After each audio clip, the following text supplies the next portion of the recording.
Please note this podcast discusses real-life crimes and may include sensitive topics such as violence, abuse, and other disturbing content.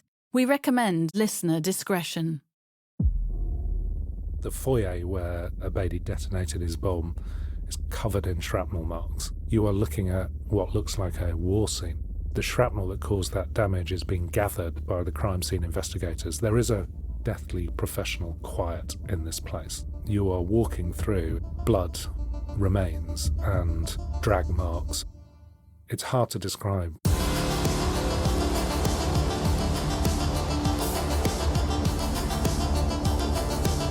I'm journalist Helen Fospero. I'm crime reporter Martin Brunt. And this is True Criminals. A journey into the darkest corners of the criminal underworld with insights from decades of true crime reporting. The stories behind the stories, plus exclusive interviews with those closely involved in notorious cases. Re-examining crimes so shocking they still haunt our imaginations.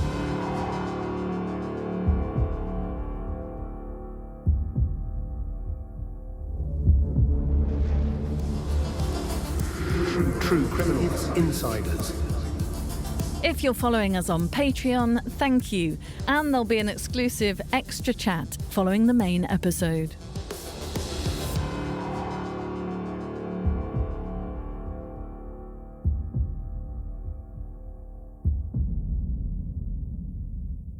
In this episode, we're revisiting one of the most devastating terror attacks in recent British history, the Manchester Arena bombing. At 10:31 p.m. on May the 22nd, 2017, thousands of excited fans were filing out of an Ariana Grande concert at Manchester Arena when a suicide bomber with a homemade device in a rucksack blew himself up. 22 innocent people, many of them children, were killed instantly and hundreds injured. It was the deadliest terror attack in the UK since the 7/7 London bombings in 2005. We'll explore what happened that night, get exclusive insight into the horror, and look at the human stories behind the attack with Neil Basu, who was the UK's Senior National Coordinator for Counter-Terrorism Policing at the time, before retiring as former Assistant Commissioner of the Met. His new book, Turmoil, documents his 30 years dedicated to a profession referred to as the job, and he now co-hosts the Crime Agents podcast. We'll talk to Neil about that night, the investigation, lessons learned, the threat to the UK, and whether opportunities were missed to prevent the attack. First though, Martin, as expected, you were on the front line of this story for Sky as their crime correspondent. When did you first hear about the attack? I think like everyone who was still up, it was a late night news alert on my phone, shortly followed by a call from the news desk to be on my guard about the next few days. There was confusion early on, initially panicked reports of a loud bang, which some thought at first might have been a firework or a blown speaker. But very quickly it became clear that this was a devastating bomb. And remember, it was only 2 months after the Westminster terror attack in which 5 people had been killed, including PC Keith Palmer, who was helping to guard the Houses of Parliament. I headed to Manchester as quickly as I could on the first train the next morning. The scene at the arena was heartbreaking. Abandoned concert merchandise, personal belongings, toys scattered and broken glass. Gruesome reminders that many victims were children and young people. And police on the scene were working fast to piece together what had happened and who was responsible. Yes, within hours, police forensic investigators identified the bomber as 22-year-old Salman Ramadan Abedi, a Manchester-born university dropout of Libyan descent. Abedi had returned from Libya just a few days before the bombing. I got hold of exclusive CCTV stills that showed Abedi in Manchester's Arndale shopping centre 3 days before the attack. He withdrew £250 in cash and bought a bright blue rucksack that he would later use to conceal his bomb. One image I got even revealed the sales tag hanging off the bag, and the vivid blue lining matched photos of shrapnel-damaged material found at the crime scene. It was chilling confirmation that we had the right man in those images. And what do we know about the bomb? It was a homemade TATP rucksack bomb packed with shrapnel. Now, TATP is a high explosive that you can mix from ingredients available in shops, especially hydrogen peroxide that's contained in bleach and disinfectant. It's the same kind that was used by the 7/7 bombers in London. The device weighed more than 30 kilograms. Abedi chose the moment crowds, including many children, were streaming out of the arena at the end of the show. The blast was so powerful that it tore apart the bomber and badly damaged the foyer. Witnesses described an horrific scene of metal nuts, screws and nails from the bomb littering the floor amid the smoke and chaos. And the emergency response that night has since come under heavy scrutiny, hasn't it? The response was chaotic, in the very least, and later criticised for serious failures. The first 999 call came in at 22:31, but Manchester Fire Service crews didn't arrive at the arena for 2 hours because of miscommunication and poor coordination, not realising the scale of the incident. And incredibly, only one paramedic entered the blast scene in the first 40 minutes after the explosion. Police officers were quick on the site, but there was confusion. The first officers on scene even thought at first it might be a firework. British Transport Police had responsibility for the arena foyer, but no BTP officers were there at the time. 2 of the 4 on duty had left for a meal break, and the others were elsewhere in the complex, so this left a critical security gap. Then in the following days, Greater Manchester Police conducted raids across the city as they followed up their investigation. Yes, potential accomplices, including members of the Abedi family, were arrested, and one raid targeted a small rental flat in Granby Row, right in the city centre. It was here that Abedi was believed to have assembled his device. Armed officers burst in, and a resident later told me there'd been a strong smell of explosives seeping from that apartment in the days before. That detail always stuck with me, knowing that a bomb was being built in the middle of a busy city, with people unaware, living their everyday lives just next door. What was it like for you personally and emotionally, Martin, covering this story? Well, I've covered a number of terror attacks over the years, most notably, I suppose, before this, 7/7, and only 2 months before the Manchester Arena bombing, there was the Westminster attack in which 5 people, including a police officer, were murdered. This was very different because it was a stadium full of largely very young people, excited children and teenagers, whose wonderful night was suddenly brought to a shocking end. But amid all that chaos, there were stories of bravery, parents, police, and arena staff rushing towards the blast site to see what they could do to help the wounded. Strangers offering comfort. In the days afterwards, an impromptu sea of flowers filled Manchester's St Anne's Square. And I can still almost smell, you could certainly, from several hundred yards away, you could smell the flowers as you approached. And it's easy to say this, but the community really did come together to mourn. There were thousands of bouquets, and there were queues of people waiting up to an hour perhaps just to lay some flowers. Heartfelt notes and candles that were lit, which of course provided wonderful moving images for a TV reporter. It was really how people reacted, especially in those first few hours in the face of this terror. That was very moving. Well, it left an impact on many people, including our guest, Neil Basu, former Assistant Commissioner of the Met. Neil, welcome to True Criminals. Thank you. Neil, we'll talk in more detail later about the human cost of this tragedy, but how did it affect you? Well, undoubtedly one of those moments you'll never forget. And when I say one of those moments, it was by far the most shocking and terrible thing I dealt with in my entire career. So, no, I'll never forget it. It's like other people's moon landing or JFK being assassinated or 9/11. And I certainly remember where I was when 9/11 happened and 7/7, but I was now responsible, and all I could think of is what's coming next. So where were you, Neil, when you heard about the bombing, and how did events unfold in those first few minutes and hours?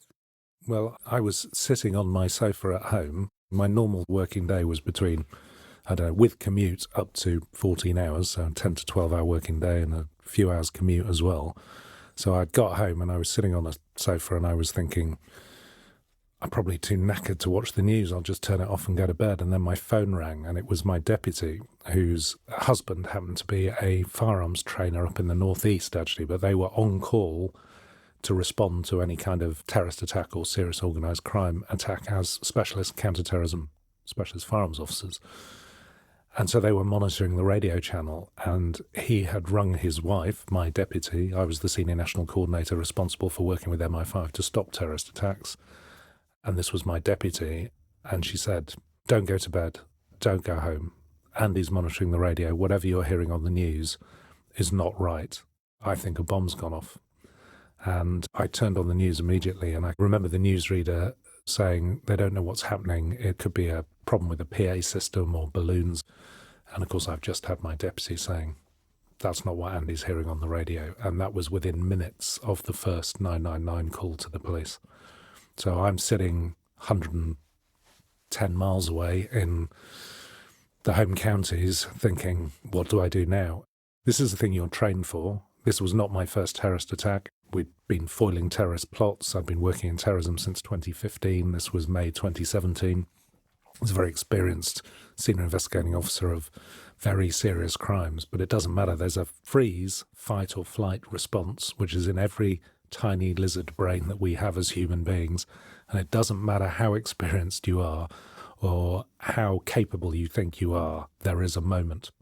I don't know how long that moment lasted, but I definitely know I was frozen looking at the television thinking, what next? What happens next? I know from my notes, because I recorded everything, it's an old SIO, senior investigating officer's habit, you record everything. I was taught to record not just everything that happens, but how you feel. There wasn't time to do that at that time, that came later, but you're recording. So I'm recording the times that things happened, and I know these things were all minutes apart. So my first call is into the head of counter-terrorism in the Northwest, a guy called Russ Jackson, who was temporary assistant chief constable there, also happened to be the head of major crime in the Northwest for Greater Manchester Police. So an incredibly fortunate moment that one of the most experienced detectives in the Northwest happened to be on duty and covering the on-call for major crime that night when that first call came in. So I remember his briefing. He gave me the details of who was gold for Manchester that night. You're relying on the gold and silver command to be reacting to this incredible incident. I spoke to gold. I had to have this terrible conversation with gold, which is, I will start mobilising the counter-terrorism policing machine, the national machine that will come and support Greater Manchester to deal with this incident. But until that machine is mobilised, you are in charge. Do you understand? These are trained senior officers of major experience. I didn't realise it was their first Gold Command and their first night on Gold Command. They're obviously not going to say that to me, and they are very experienced police officers trying to do the best job they possibly can. But of course, it's an hour before they're in the hot seat and in command. The people who are actually in command are the frontline officers who are there at the scene dealing with it at the time. So every minute that's going by, you're thinking, what are they doing? How are they reacting to it? Is it going well? You're getting the best briefing you possibly can. And I'm thinking, if I get in the car, I'm not going to be able to take calls. There's a bit of me that says I should have called a car out. I have a system set up with the Home Force where I live, where if there was an emergency, they would come to my house and pick me up. But effectively, I live in the home counties. That could still be 20 minutes away plus. So I just jumped in my own car. I had blue lights on my car, and I had blue light run into London to New Scotland Yard, where I could set up a top secret incident room, and we could start talking with the Chief Constable of Greater Manchester, my boss who was on his way into the yard, Mark Rowley at the time, my deputy on her way into the yard, and we all converge on the yard. By the time we get to the yard, it's almost midnight. By the time we've made all the calls we have to make, I've had to speak to MI5, I've had to speak to number 10, the Home Office. You have to speak to a number of people to say, this is happening, we've got a grip of it, we're going in to deal with it. All the while Manchester is running at 150 miles an hour trying to solve this incident. And of course, we later know from inquiries that that was going catastrophically wrong. But you don't know that at the time. And one of the things I'd had to do was mobilise all of the firearms resources in the country to say you're on standby for Manchester if there are going to be repeat attacks. This could be one of a number of cells. And of course, it could happen anywhere else in the country. So you're thinking, what happens in London? I think people have said in the past, why didn't you go straight to the scene? That isn't my job. What if there's an attack in London or in Edinburgh or Leeds? And I've gone to Manchester and I'm travelling incommunicado between here and Manchester. You can't do that. You have to stabilise what you have in front of you before you make any kind of decisions like that. My head says I did the right thing by not immediately travelling to Manchester. My heart says I did the wrong thing. But I think most senior investigating officers will understand the decision to do what I did. You talked about the early confusion about what exactly had happened. One of the things as the national coordinator you had to do, one of the early decisions was whether to announce that this was a terror attack. Yeah. And it was, according to our information, it was 56 minutes past midnight that you declared it as a terror attack.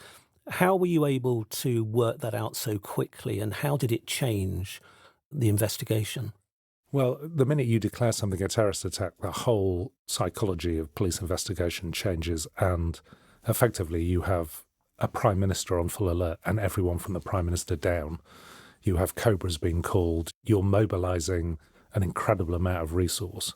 We didn't know at the time that I think the commander in the control room at Greater Manchester Police never actually declared it a major incident and never declared it an Operation Plato, although they gave evidence to say that they thought it was an Operation Plato. For people who are listening, a Plato is a marauding firearms terrorist attack. It's now called a marauding terrorist attack after Manchester, because the idea of declaring a major firearms marauding terrorist attack is you've got a gunman on the loose as an active shooter that is capable of killing anyone in the vicinity. So you don't dive in until the counter-terrorism specialist firearms officers, or indeed special forces, who are also a backup in these circumstances, have been in and neutralised, i.e. stopped or killed the terrorists. So you don't pile in to save life until that's happened. I think everyone was assuming that that had happened, but what went wrong was the assumption that Plato had been called and lots of emergency services sitting back waiting for the scene to be declared safe. That had actually already been declared safe by the first firearms officers who'd gone into the arena and said there is no ongoing terrorist attack here. But the message didn't get through. The message didn't get through. The control room hadn't delivered that message to the head of the ambulance service or the head of the fire service.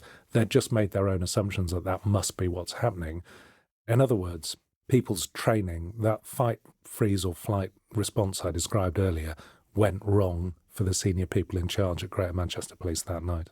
So Greater Manchester Police are leading in those early stages. I think I'm right in saying, Neil, that you flew by helicopter to Manchester about 72 hours later to the scene, a site I imagine will always be there somewhere in your mind.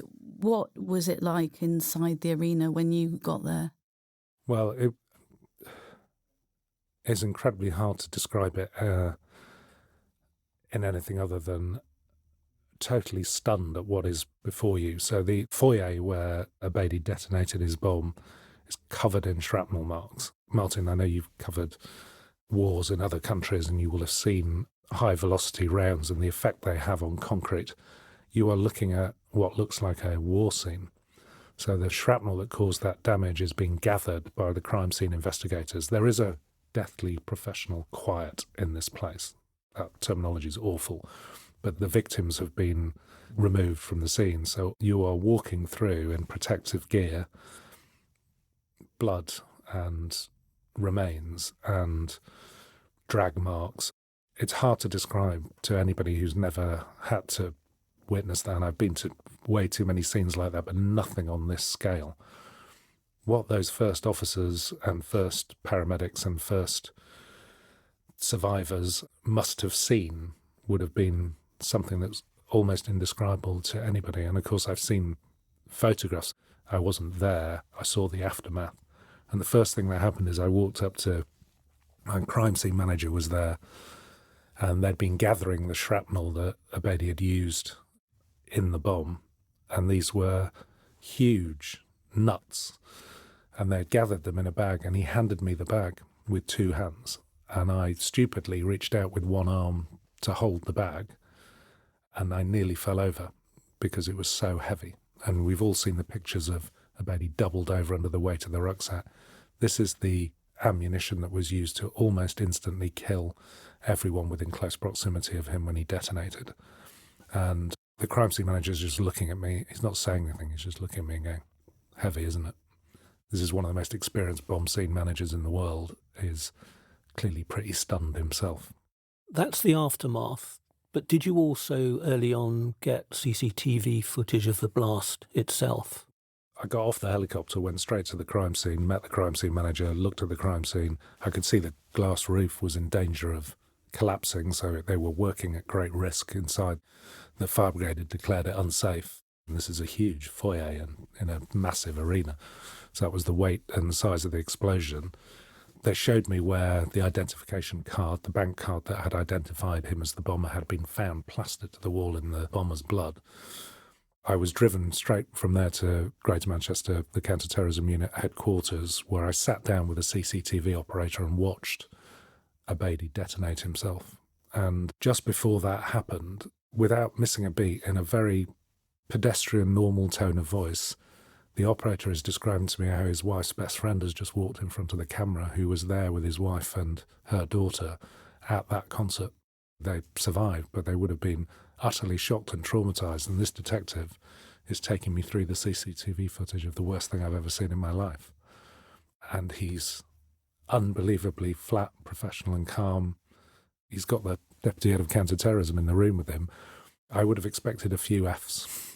And he was incredibly professional. And he took me through this stage by stage, but it remains to this day something I'll never, ever forget.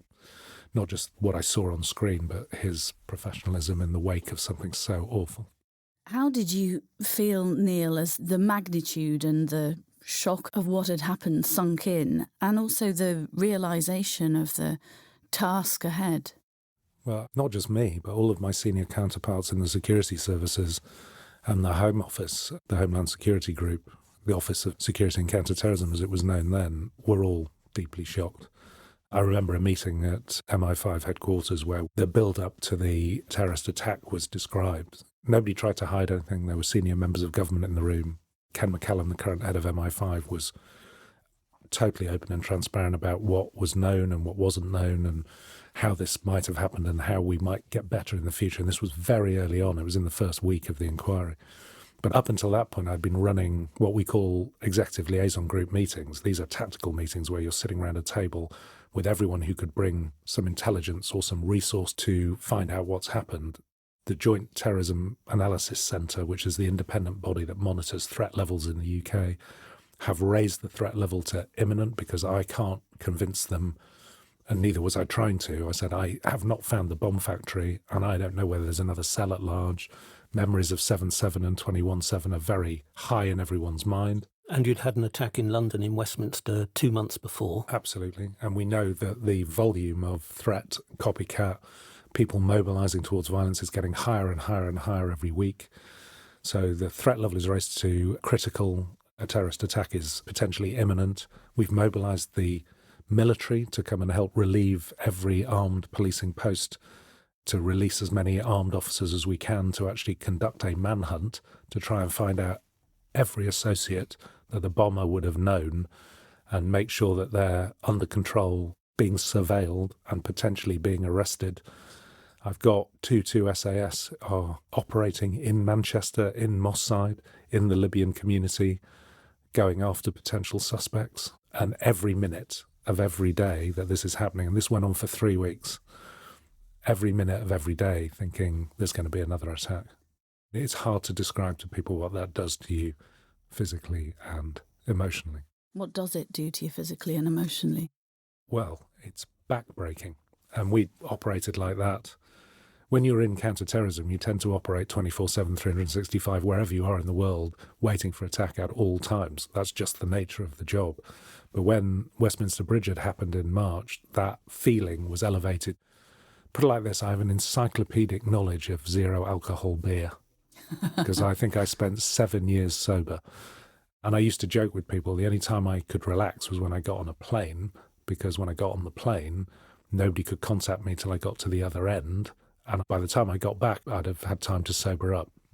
This is when you spent 7 years as head of counter-terror, isn't it? That's why you say 7 years. 7 years I was in counter-terrorism, but I did the 3 senior jobs in counter-terrorism back-to-back. So I was the second deputy to AXO, the head of counter-terrorism, Assistant Commissioner, Specialist Operations. Then I was the senior national coordinator. From October 2016, so the Jubilee Line bomber in October, to March 2018, the Salisbury poisonings, I was the first deputy to Sir Mark Rowley and worked with MI5 to stop terrorist attacks. There's a very big job description. It's about 4 pages long, but it is work with MI5 and stop terrorist attacks. Mark Rowley told me that when he was doing that job, he gave up alcohol as well. Yeah, and he still doesn't drink. As commissioner, you're in the same boat. He had a 4-year break in which I'm sure he had the odd glass of wine and a G&T now and then, but he then went back to being commissioner, and I still look at him and say, Mark, why did you do that? Well, friends of his told him he was nuts to apply for the job. Well, when Mark retired, he came to my deputy's retirement do, and he'd been retired for 6 weeks. He'd just got back from a fantastic, life-changing trip abroad, and he looked 20 years younger. It was only 6 weeks after he retired. And when he walked in, we all looked at him like we couldn't believe it was him. I was not a fit man for large parts of my policing career. 6 months after I retired as the head of counter-terrorism, all of my vital statistics, without going near a gym or changing my lifestyle at all of my medical statistics were back to normal. You don't realise that job is killing you until you retire. So all this activity that you were doing in Moss Side was because presumably there were strong suspicions that Abedi wasn't working entirely alone and that maybe he'd got accomplices and maybe there'd be further attack. Well, that's still our suspicion today. And of course, we know that's absolutely true because I managed to deport his brother from Libya and try him, and he got the longest sentence in British criminal history. So he definitely wasn't working alone, but whether the brothers were aided and assisted by some of their friends has remained an ongoing question for the investigation and will do for a very, very long time. But I remember walking into the major incident room run by the brilliant senior investigating officer Simon Barraclough, who refused to retire, by the way, until we had convicted Hashim Abedi. He stayed on for nearly 3 years post his retirement to convict that man. And I walk into the major incident room. The manager of the incident room is standing up giving a briefing. The concept of controlled chaos might be difficult for people to understand, but imagine walking onto the trading floor of a bank and hearing all of this, looking at all of the material information that's coming into the inquiry. By the time I walked into the room 72 hours later, there's over 16 potential suspects on the wall already. That's not including all of the people that they're associated with. You imagine this flood of information coming in, and you've got to make sure you know exactly where every one of those people is and what they're doing at this point in time, and then get after them. It is a back-breaking endeavour. It's incredibly impressive to see professional detectives go about that. People who dealt with 7/7/21/7, people who reported on it, will understand that you're doing that in an atmosphere of utter fear. The public are hanging on to every word that you're saying in the news and is being written in the newspapers, and you are working with that backdrop.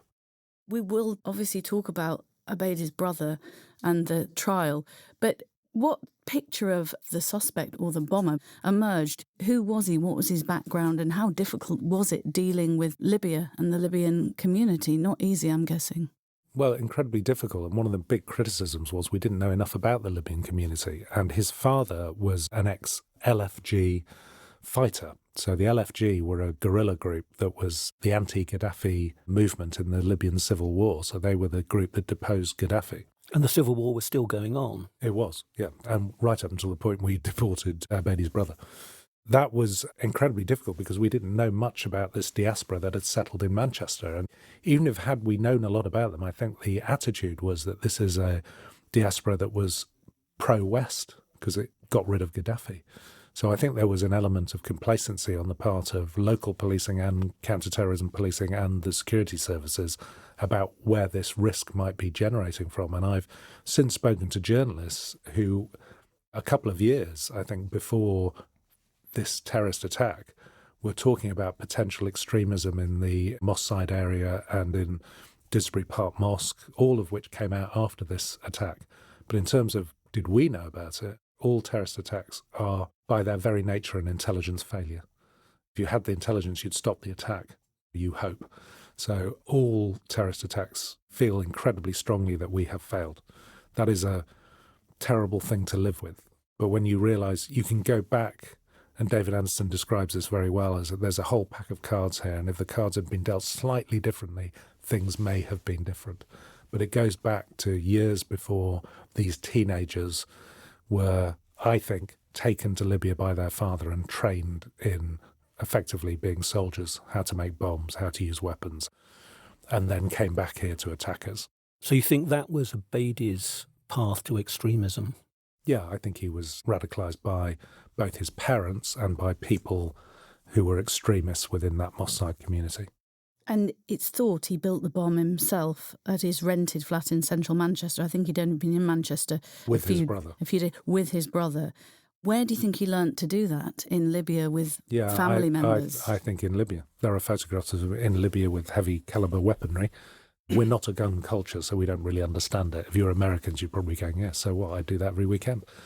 But in our culture, you'd see a teenager with weaponry like that and say, what on earth is that kid being exposed to that kind of thing? But Martin, as you say, they were in the middle of a civil war. I mean, they were training their kids to defend their homeland against what they thought was an imminent threat.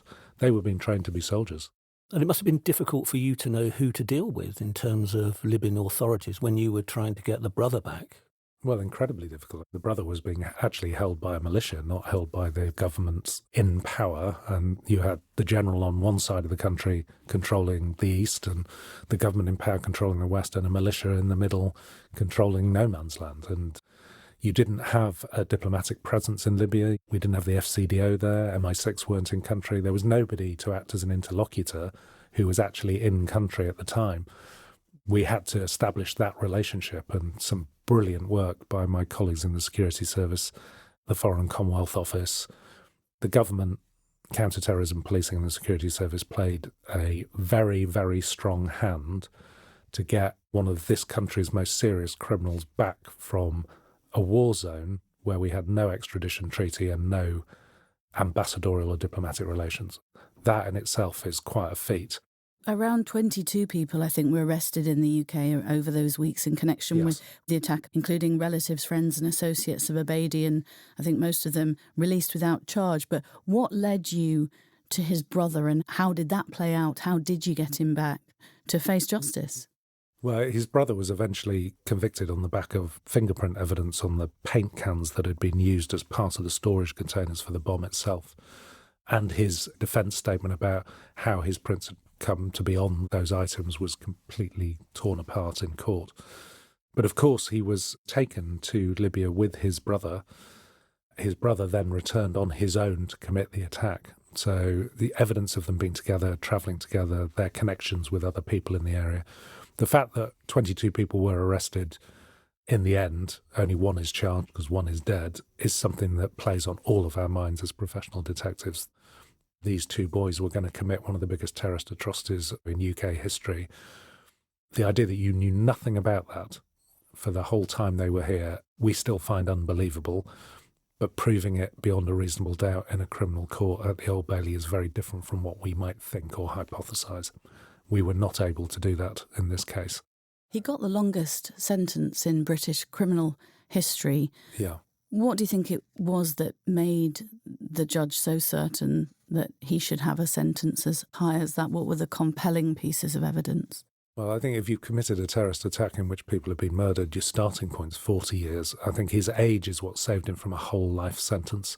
So his age at the time that the atrocity was committed meant that he wouldn't be given a whole life sentence, but the judge clearly wanted to give him a whole life sentence by giving him 55 years, starting at the most serious terror. He didn't even turn up for his sentencing and had basically disgraced himself in court for the entire proceedings. There are very clear sentencing guidelines, so it's not like he can go outside of those guidelines. There was a talk of an appeal against the judge being too lenient. I understand why the emotion was there. The judge is looking at 22 brave people, one of them 8-year-old Safi Roussos. You're looking at family in the courtroom. This is all being held during COVID.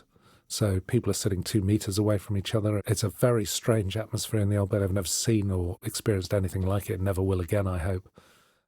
Really interesting from a detective's point of view, because I remember looking at Simon and Russ afterwards and saying, do you want to go for a drink? And both of them looking at me going, I don't think we do, boss. I think we'd just like to get back to Manchester. This is the only time in my history where we've convicted somebody of murder and we haven't gone out to say, well done, because none of us felt like congratulating each other. Nothing to celebrate. There's absolutely nothing to celebrate. When you work in counter-terror, though, there must be so many plots that will never see the light of day because of the sterling work you and your teams have done over the years, and thankfully none of us will ever hear about those. It's a really difficult one because we only hear about stuff when, in your eyes, you guys have failed. Well, we don't talk about it. So I was reminded, so I do talk about it now. So people will laugh when I say that, because I've had to do that because it was a way of getting over the pain of what happened to us over those years. So in my time, I dealt with 12 terrorist attacks, but we foiled 29 plots. No one ever talks about the 29. We don't talk about the 29, but nobody else does either. You just talk about the ones that got through. And I guess that is the professionalism of counter-terrorism policing and the security service. Theresa May, after Manchester, took Mark Rowley and Andrew Parker to one side and said, you have got to stop the momentum. You've got to go and do something about this. And shortly after London Bridge, which was only a few weeks later, so we were starting to mobilise against every potential suspect that was showing any signs of wanting to commit an attack. Doors were being kicked in. We arrested more people in that year than have ever been arrested in counter-terrorism history. 465 people in a year are arrested. It's never happened before or since. The idea of that was to stop the momentum of people copying people whose attacks were getting through. None of those attacks were linked, which shows you that they were people just getting comfort from other people committing attacks. We were having to do that, and it's the Prime Minister of the UK who's telling you to get on with it. So Mark is looking at me and going, mobilise, get on with it. We're doing that, but at the same time we're having to deal with murder investigations when attacks are getting through. And no counter-terrorism police officer wants to be a murder squad detective. Our job is to stop them happening. So when they happen, you both rock back on your heels and then you have to be straight on the front foot. And the other thing Theresa May asked us to do, and Cressida had now become commissioner, intervened with Andrew Parker and Theresa May and said, I know you want a public inquiry on what's going wrong, as in why are these attacks getting through. You cannot do that while they're trying to fight this battle. Let them come back to you with an analysis of what's gone wrong. So we did that. I chaired the board with the head of counter-terrorism from the MI5 in Northern Ireland. We chaired a board to look at everything we had done and everything we could do better. And Mark and I have been around the world telling everyone that we had the world's best counter-terrorism machine. I still believe it is, by the way, by a country mile. And we still have countries coming to examine how we do it and looking at us enviously because of our structures and what we put in place. But we found over 100 ways we could be better. And that is an incredibly humbling moment. I'll never forget demonstrating to David Anderson. It became known as the Anderson Report. David would say, I was there to check they were doing their homework, but they did the work. But when he released his public report, I've described it, I think, as scathing, but fair. And he was trying to say there were moments in this entire run-up to this attack where if you'd done things slightly differently, the outcome might have been different.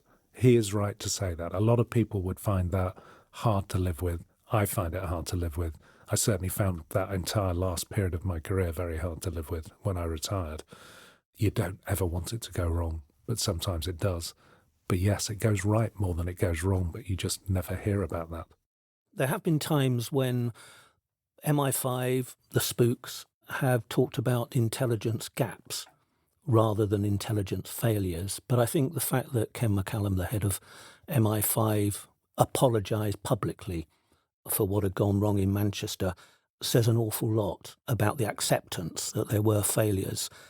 You gave evidence to the Saunders inquiry in 2021. Twice, yeah. How did it feel to be, I suppose, publicly exposed as part of a system that had failed so badly? Thanks for that, Martin. I'm trying That's a proper post-traumatic stress moment, isn't it? But you've talked about... Glad you got that question. You've talked about the personal failures that you felt when things go wrong.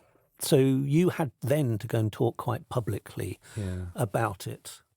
Well, other than being in the crime scene, Manchester, probably the second and third worst experiences of my career were to give evidence in the Manchester Arena inquiry in front of family members, one of whom I'd become quite close to, Figan Murray, who was the mother of Martin Hett and the originator and campaigner for Martin's Law to better protect premises from terrorism attack.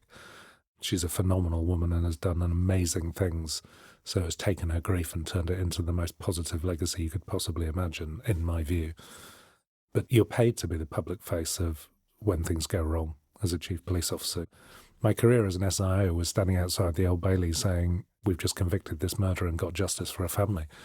That's an easy thing to do in many respects. It's a very hard thing to do to be a chief officer, to explain the failings of organisations or what has gone right and what has gone wrong. And of course, counter-terrorism is a very difficult job because it's a matrix management job. I'm not answering for Greater Manchester, have to answer for their own actions during that.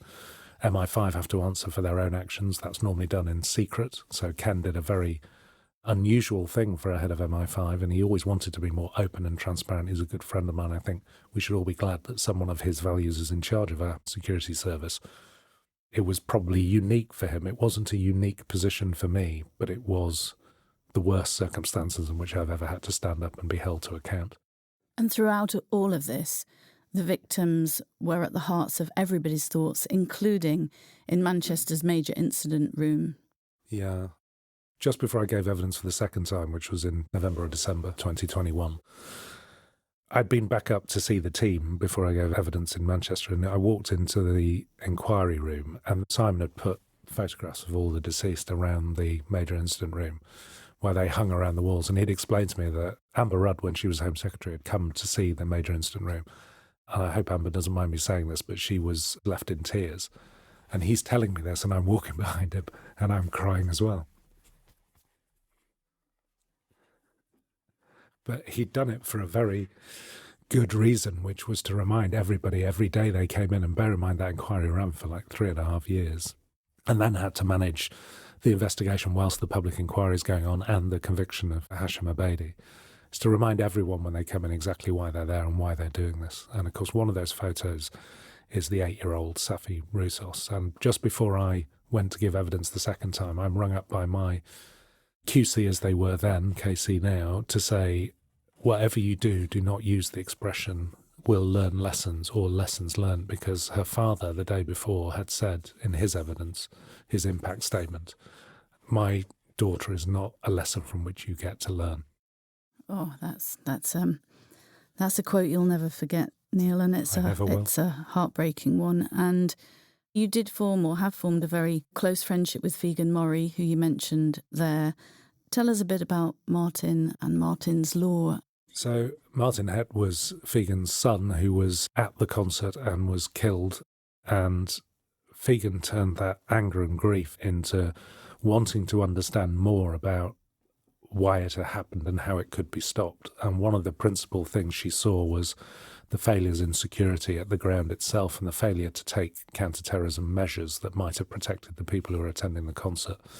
So she campaigned for something she called Martin's Law after her son in order to improve the protection of premises. And it took an awful long time because there was a lot of lobbying by business against it, because they all assumed it was going to cost them a fortune. There was going to be a lot of red tape. It was going to make life very expensive for them.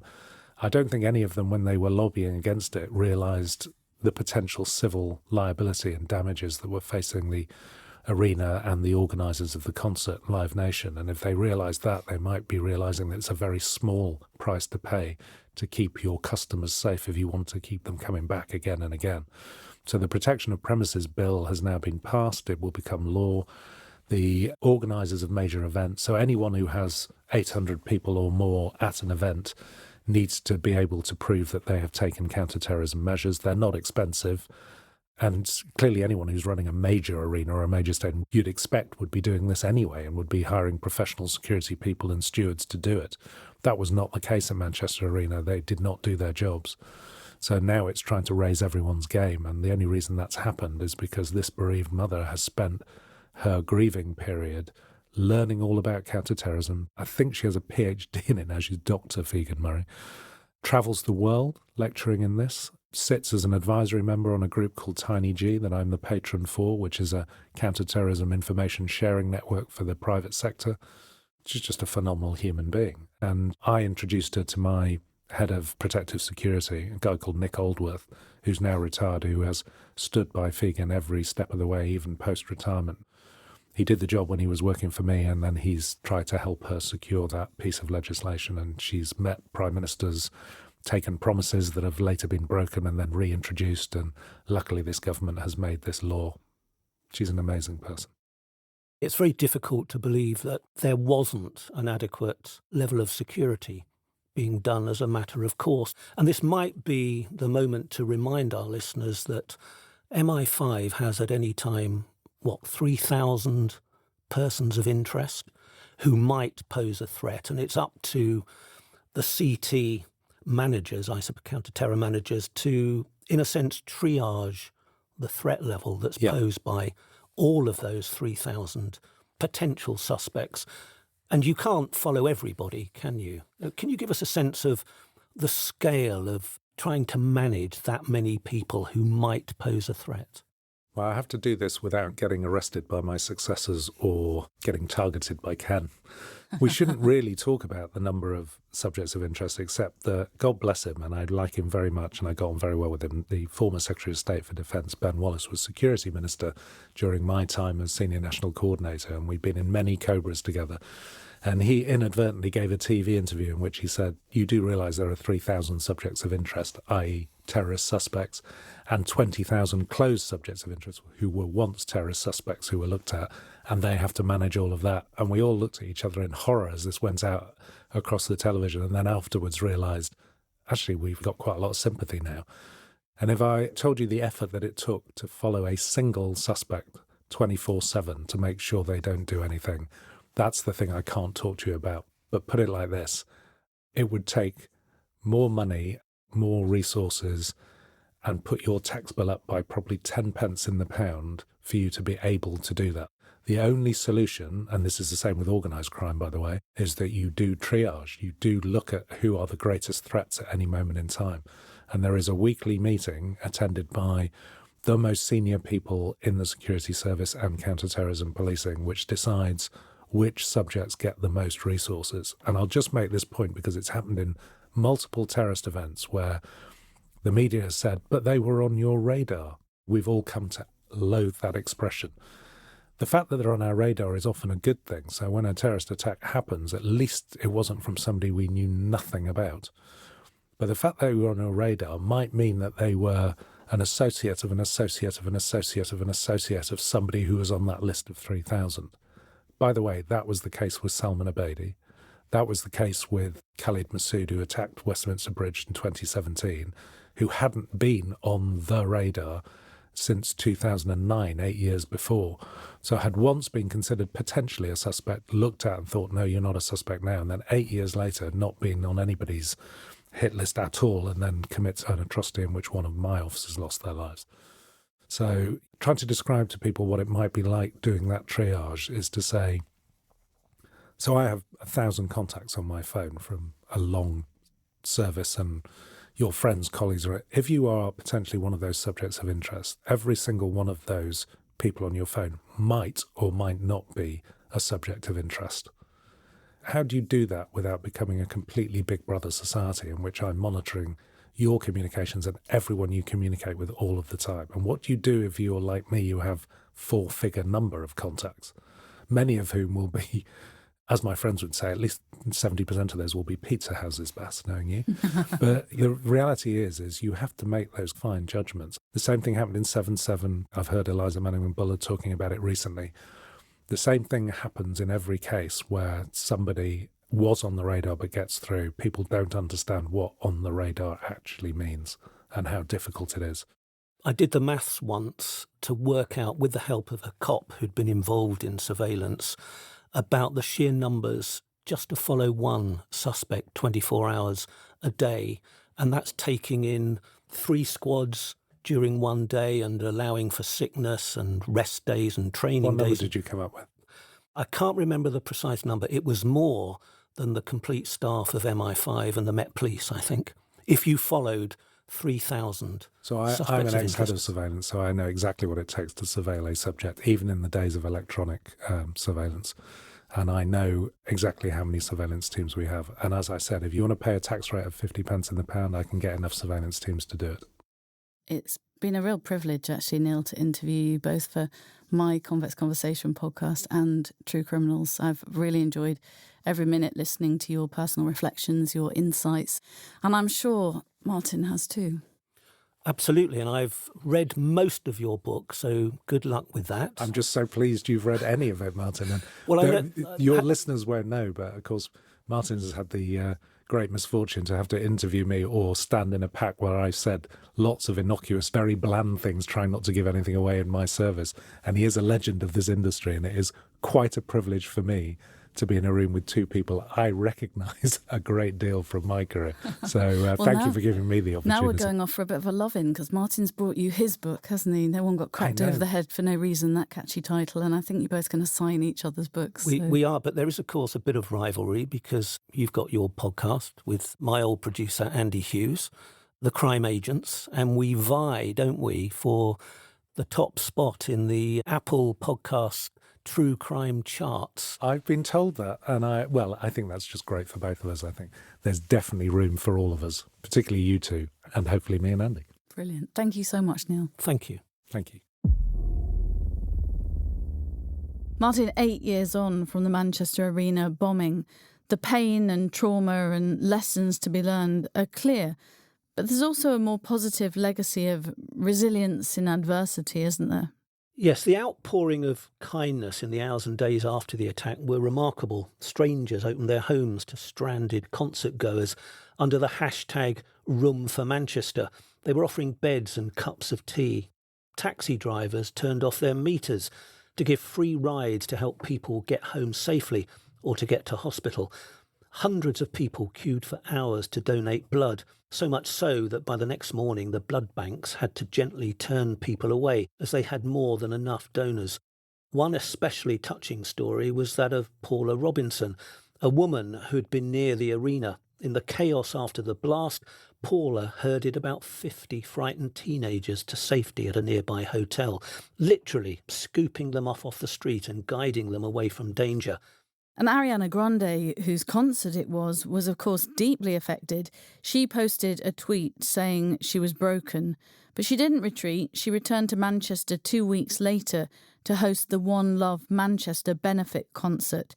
It was an extraordinary event given what had happened. 50,000 people attended and millions more watched all over the world on television and online. And other big stars, Justin Bieber, Coldplay, Miley Cyrus, joined Ariana on stage. It raised around £17 million in relief funds, and following One Love Manchester, Ariana Grande has kept close ties with the city. She's even been made an honorary citizen of Manchester for her solidarity. Yet even as the majority came together, there were darker undercurrents too, weren't there, Martin?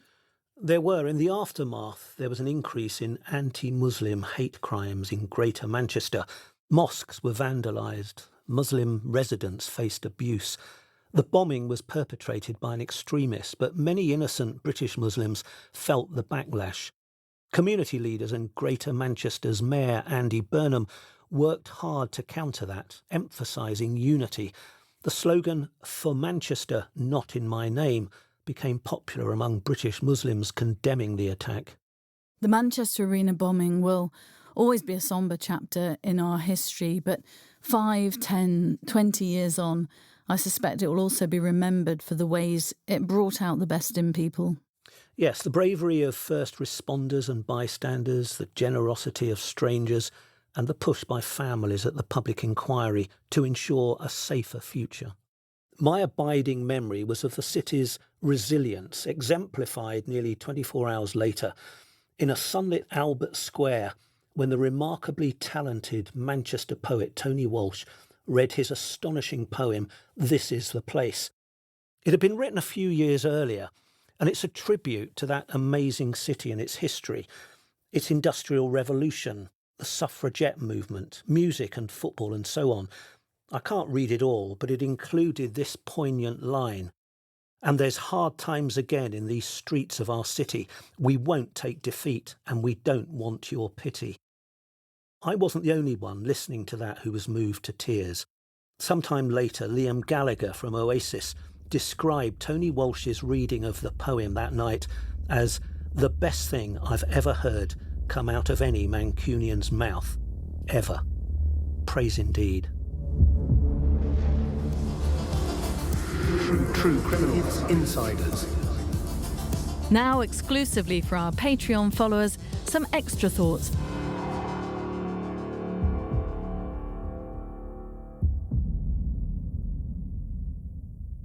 You know, when you were growing up, Neil, I mean, you've had some real time to reflect now that you've retired, and you've written your book, which I think was quite a cathartic experience, reflecting on 30 years in the police. You know, you grew up like me, loving the Sweeney, and actually I think the Sweeney was a bit before my time. Columbo. Thank you for the dating of me. Poirot, all those great detective stories. Did you ever think in your wildest dreams that one day you'd be running counter-terror, you'd be working with MI5? It's the greatest privilege in the world. And I've met two of my predecessors at Ian Blair's funeral recently, and Ian Blair post 7/7, although people only ever talk about de Menezes, forget what a legend he was in policing and what he did. But in the aftermath of 7/7, the counter-terrorism machine that Ian Blair gave the green light to and led all the other chiefs towards this machine that we have today, we have all benefited from being the great privilege of leading it. And hopefully we've all taken it to a slightly different level, and we've all left it slightly better than we found it. But it is still a world-class machine. And as somebody who joined, and as we've talked before about my favourite detective was Columbo, I only joined policing to be a detective. The idea that you would end up being the head of detectives for counter-terrorism is absolutely beyond my wildest dreams. In many respects, my favourite job in policing was when I qualified as a senior investigating officer and I was given my first murder to solve. Although I don't agree with almost everything J. Edgar Hoover did other than setting up the FBI, he's often credited with the line, "There is no greater responsibility than to investigate the death of another human being." He's almost right, but I'd like to say that having been head of counter-terrorism, the greatest responsibility is to prevent the death of another human being. And to be given the responsibility to do that, I think every detective who's had that privilege understands exactly what that means. Well, I hope you'll come back in the future and talk to us perhaps about some of the murder cases where you were senior investigating officer.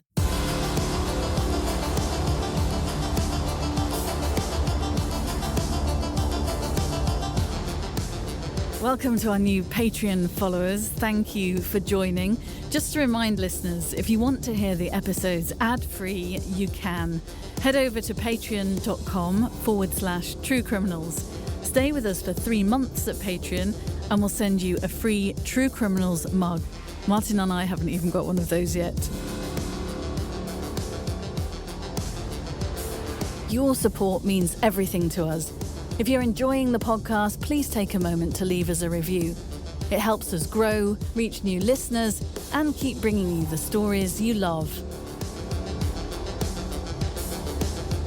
This episode is brought to you by Audio Bleach Global. Our producer is Russell Barnes, with audio production by Andrew Chappell. The original score was composed by Chap Mannequin, artwork by Bleached, executive produced by Lee Mann. Follow True Criminals on Instagram at true.criminals and on YouTube at youtube.com/@true-criminals. For exclusive content and ways to support the show, visit us at patreon.com/True Criminals. For partnership opportunities, please contact us at contact@audiobleachglobal.com.